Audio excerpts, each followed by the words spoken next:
Okay, hi everybody. Look, let's cut straight to the chase. Today, this is a video response to PZ Myers, another video response to PZ Myers, who had made a video response to me entitled Pointless Plummery. So let's get on with the response. Oh no, Noel Plum has made a long response video. Is this what YouTube is? It's just this churning gyre of responses to responses to responses? I know, PZ, it's some fucked up shit right there, isn't it? I mean, what would an alien make of us carrying on in this way? What would an alien... Just so happens that I've got an alien sat here. PZ, an alien would probably say something like, "I'm having with earthlings. That means of communication. I have to do some kind of dialectic format in which one earthling makes a statement. A second earthling responds, and then the first earthling responds to the second earthling. I don't know. It almost reminds me of something that we used to do, you know. What did it used to be called? It was something like not a convolution,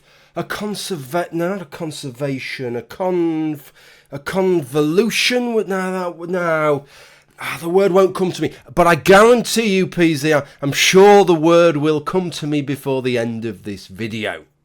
And making them to Noel Plum?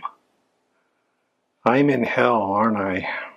Oh, don't worry, PZ, I get it. I'm at the very bottom of your ladder. And I quite understand. When I mention my own name, I normally spit. Right, I get it. There's like nothing. I don't get any intellectual points. It's Professor PZ Myers versus Mr. Thicky Fireman fuck. But I also don't get any oppression points. I'm sort of Mr. upper working class, able-bodied, cis person of white. Right on every single axis that you have. I'm right at the bottom of the valley there, aren't I? And I apologise for that. I apologise I'm the wrong person bringing these arguments, but I'm not the only person bringing these arguments, am I?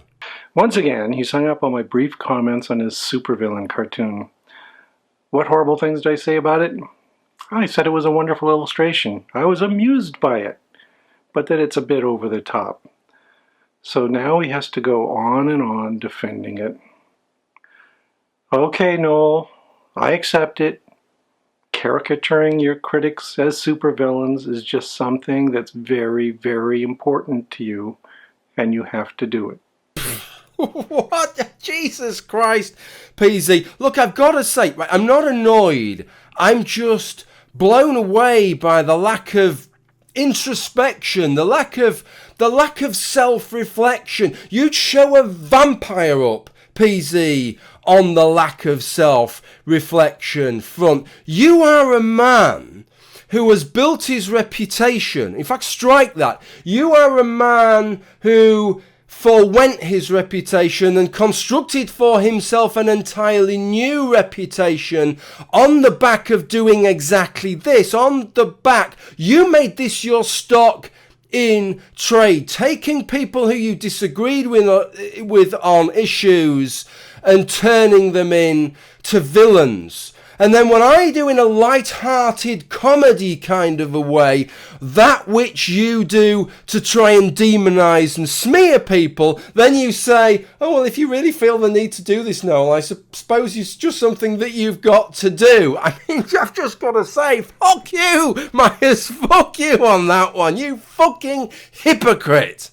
The bulk of the video is his irritation at something I said. I said that atheism is more than simply denying the existence of God. Everyone who is an atheist must have some other motivation behind it.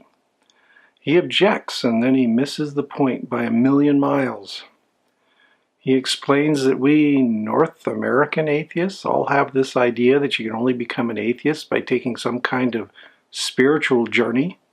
Except I didn't say that, so let's clear this one up, shall we? What I said is every time I've heard X, it has come from the mouth of a North American atheist.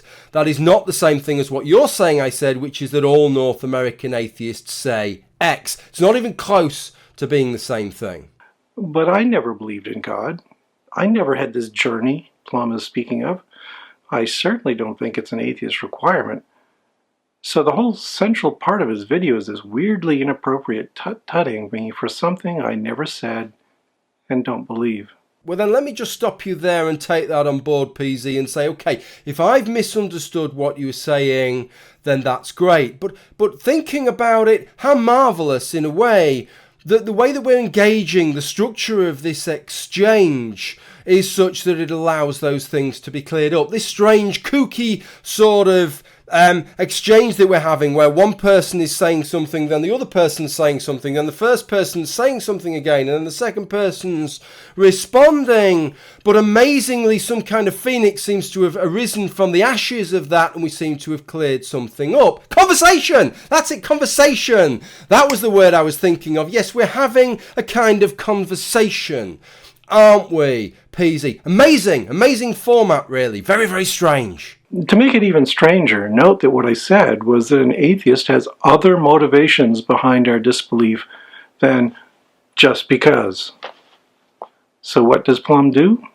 He explains how his father was a wonderful man who taught him how to think, and that you should address the question of God as you would any other question, and to keep an open mind and decide for yourself. Whoosh! Look at the point sailing right by him. Open-mindedness, questioning, critical thinking, a family member who sets an example. Yep, those are prior motivations. That's exactly what I'm talking about. So 2 points to make here, PZ. The first is that these priors you speak of, well, what you're saying might be true, but it's trivially true. It could easily lead me to become a physicist or a stockbroker or take part in the modern pentathlon, to do things as different as deciding that on the basis of this I'm going to become a debater because that's the way to get to the bottom of all these issues. Or it could lead me to become a hermit and lock myself away for the rest of my life so I can engross myself meditating on my own thoughts. It doesn't really take you anywhere, and pretty much any perspective or any position or anything you ever do in your life could be attributed to the same kinds of things. So I don't really know what we've gained by it. And the second thing is that you took a tale that I gave you and you chronologically twisted it 180 degrees. You're telling me that my father had given me this grand spiel about keeping an open mind and listening to all the arguments, and that led me to becoming an atheist. I told you that at the age of 6, what I actually told you was at the age of 6 I declared to my father that I didn't believe in God, and then he gave me this little speech about keeping an open mind and always considering the question the same as any other question, open and accepting new information. You spun round what I had to say to make your point. I noticed that. Those are not an absence of values. Those are concrete, distinct, important values. He's so hung up on his wrong-headed idea that I'm talking about a spiritual journey, something I never had to do either, that he doesn't realize he takes a lot of positive values for granted. Okay, so this is one of the key points that I want to make here, really. One of the key objections that I have is that this bit that you'd had here was the end of you dressing this idea that, well, actually, Noel, we've got quite a lot in common, similar fathers, similar upbringing, and this is the kind of thing I'm on about. We've got these similar priors that led us to atheism. But I'm acknowledging, and I acknowledged in the last video, that I'm odd, right? I've made hundreds of videos on these subjects. That isn't normal, right? And my upbringing in respect to this is not normal. It's not normal within the United Kingdom. Normal within the United Kingdom, right? And bear in mind, a YouGov survey, I don't know if I mentioned this on the other video, only 32% of respondents tick the box that they believe in a God, right? Even if you take away another 10% chunk who tick the don't knows, that's still 58% of the adult population of the United Kingdom do not believe in a God or gods. They haven't all got this underpinning that you're talking about. I'll tell you what the general underpinning is, PZ. It's fucking apathy, right? It's not giving a crap about this question. It's just growing up in an environment where religion doesn't play a part and barely giving the question a second thought until you get to a survey when somebody asks you, do you believe in a God or gods? And you think, no, I don't. Right? That's what it's all about. And it also incorporates, right, a lot of people who believe in all kinds of fucking woo, who believe in the healing power of crystals, who believe in mediums that you can communicate with the dead, or that fortune tellers can predict the future. They are also atheists, PZ. A lot of these people, right? And so they are part of this. They are part of this great big fucking tent of atheism that we are in. It's not all this grand scientific community that you want to portray it as, where there's this really close link between science and atheism. That is not true. It may be true for some atheists, but that is not the general experience. The general experience is either apathy or replacing the theism, the religion you had, with some other kind of moronic bullshit. To make it even more amusing, a bunch of his minions scurried over to my channel to tell me that I'm wrong. Atheism is just an absence of belief. So just in case you were wondering, we're learning something here. Calling people supervillains as far as PZ Myers is concerned is not cool. But if you want to write them off as minions, just do that with impunity. And to prove it, they all tell me their personal life histories that led to their atheism. But this seems to apply to everything, PZ. And yet we don't just open the doors of everything to everything on the grounds that somebody must have had some kind of a journey to get there, you know. What got you interested in Crown Green Bowls? Well, I used to do a different sport, but I couldn't really afford to do it anymore. You've had a bit of a financial journey then. So this is why our Crown Green Bowls Club should be having lectures on Marxism and the evils of capitalism, right? You wouldn't apply it anywhere else. Or maybe you would. Maybe you think every single society and movement and group needs to be about absolutely everything. But you've never said that. You only ever seem to discuss it within the confines, the specific environs of atheist movements, and yet the point that you make seems to apply to absolutely anything. But back to Plum. What was he saying? Oh yes, he accuses SJWs of building atheism into something it isn't. As an example, he talks about classic car collectors and firefighters and British bicycling, and declares that they aren't about sexual assault or gender politics or patriarchy theory, so why must atheism be? How can we justify expanding the remit of atheism? Good question. I'll note that those other groupings of people have specific goals, collecting things or putting out fires or riding bicycles, and they're all well understood and represent shared interests. But what exactly is the remit of atheism? Plum and his acolytes are fine about saying certain things aren't allowed in atheism. No feminism, none of this Black Lives Matter stuff. How dare you expect atheists to be social activists? But they don't say what it's supposed to be about. You can't complain about mission creep if you can't articulate what the mission is. Okay, so that's a very legitimate question. It's one that I need to take seriously. And I think your concern, I can see why that would be a legitimate concern to you, because probably from your perspective, because you don't see very many of my videos unless they're antagonistic ones, it just looks like all I'm doing is telling you all the things you can't do and never outlining the things that an atheist organisation ought to be doing. So I'll make that explicitly clear here. But first, let me say that the way that you phrase it, I think, is malformed. You talk about the goals of atheism. What we need to be talking about are the goals of an atheist organisation or an atheist movement. After all, if we were talking about cycling, since we're both happy discussing that as an analogy, we wouldn't talk about the goals of cycling, would we? We'd talk about the goals of the cycling organisation. And I think that you can see how pretty much every organisation that's out there has the same kind of remit that is based upon the definition of what it is that they're involved in. Right. And I think that atheism should be exactly the same and confined in the same way, but diversified in the same way.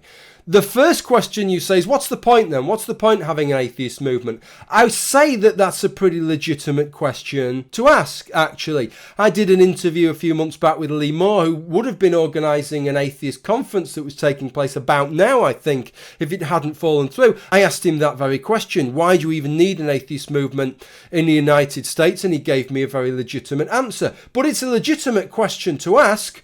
we've never had an atheist England, because there's maybe never really been enough need to have an atheist England. We've never had an atheist Scotland or an atheist Wales. There is an atheist Northern Ireland. There is an atheist Ireland. Of course, I'm telling you what you know now, because of course those organisations quite famously banned you, didn't they, PZ?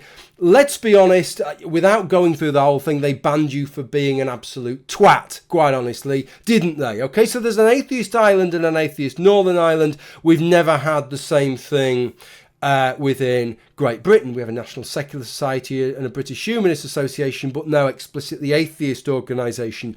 But what would an atheist organisation do? One of the things I proposed that they would do would be to support individual atheists, especially when those atheists are in particularly conservative societies, and I mean conservative in terms of traditionalist thinking, maybe very religious parts of society, parts of the United States, where they may feel some social exclusion and opprobrium on the grounds of declaring themselves an atheist. I know intersectionality is something that you will be big on as a feminist. I understand the concept. I applaud the concept.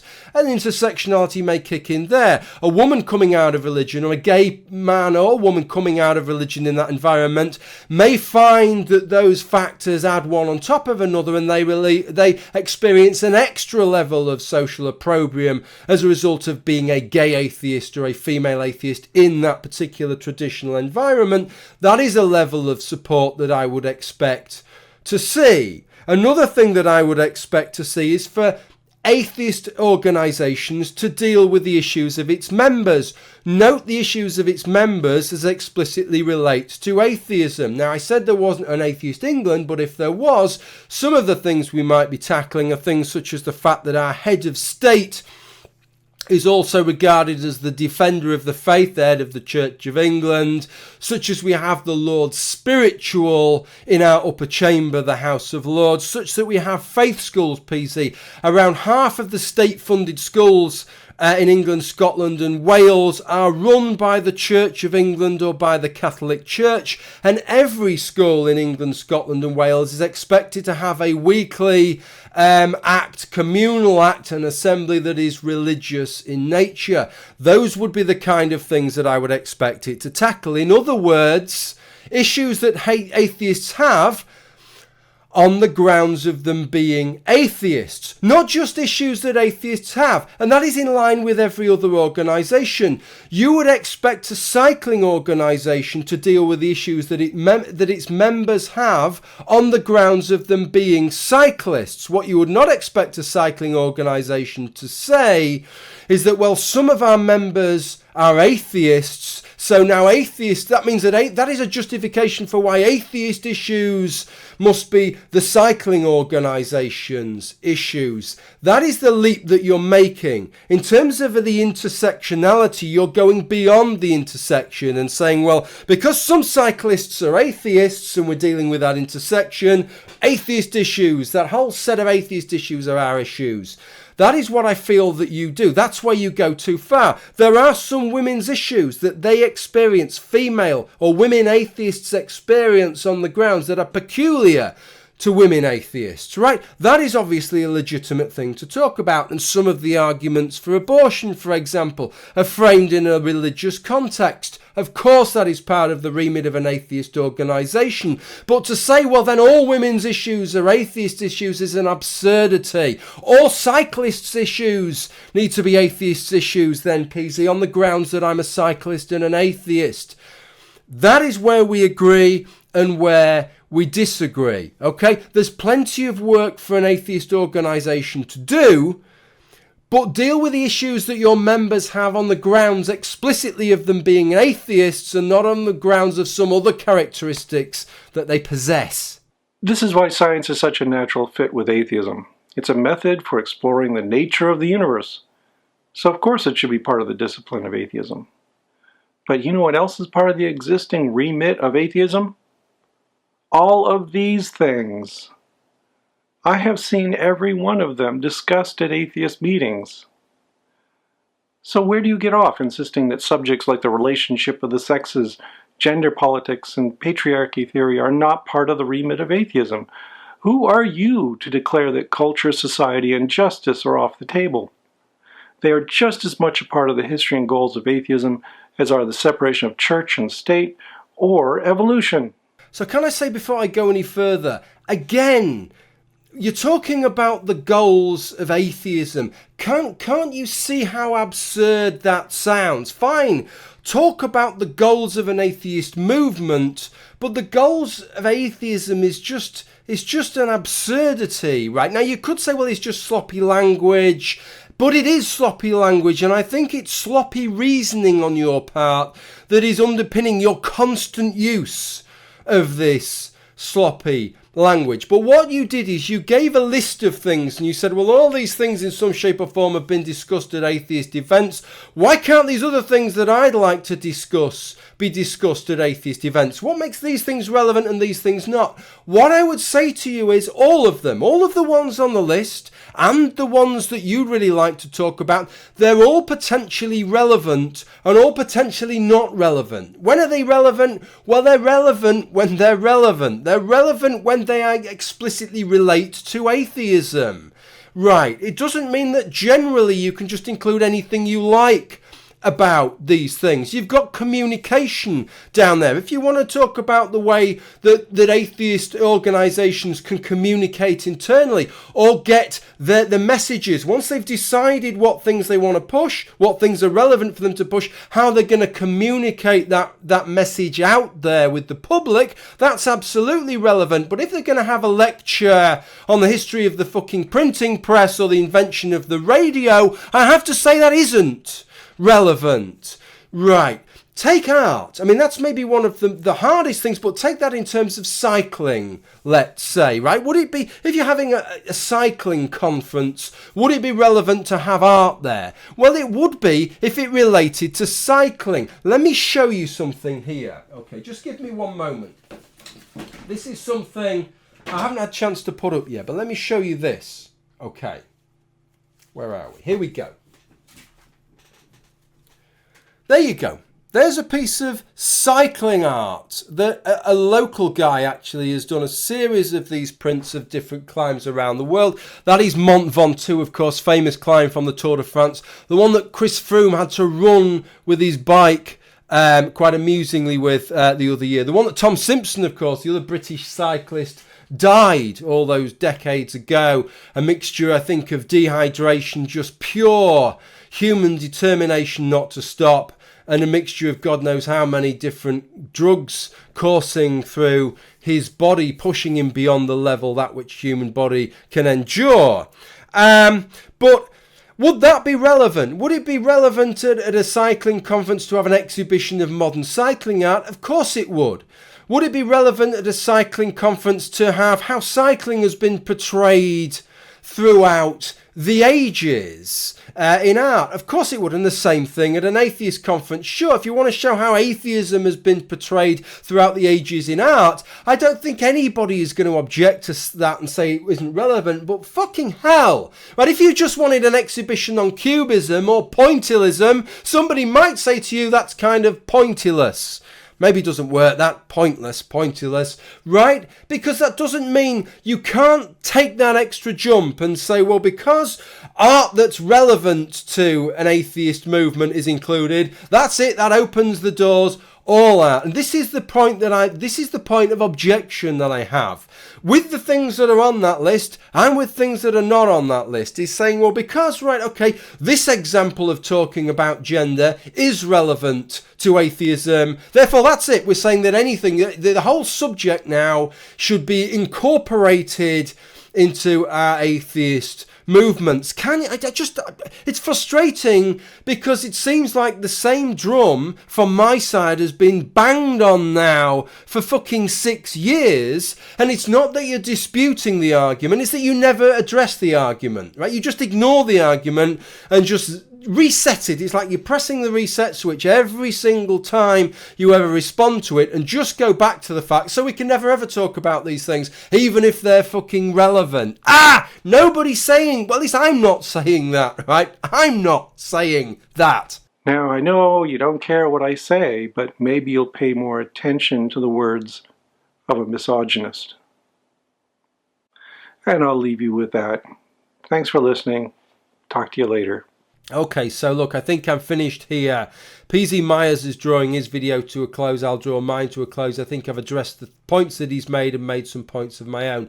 I just wanted to say, you know, it's the hypocrisy of it all. He has this issue. He brought the issue up, not me, of me calling him a supervillain, of villainizing him in this comedy caricatured way, and yet he'll sit there po-faced, all softly spoken, and say to me, hey Noel Plum, I know you won't take it when I say it, but maybe when somebody who holds women in absolute contempt says the same thing, then maybe you'll take it from them.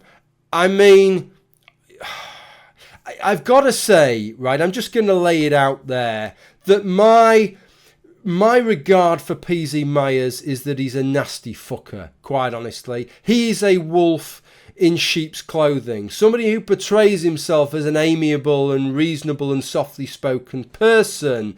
But surely there has to come a point, even as an individual, where so many people, so many reasonable, decent people who manage to get on with the majority of people on all sides of different arguments, when entire organisations are falling out with you, where surely there'd be something somewhere that say, maybe it isn't them, right? Maybe actually it is me. It is something about me and the way that I conduct myself and the way that I treat and talk about other people that is at fault, and it isn't everybody else. Okay, I'll leave you with that thought. Thank you for watching.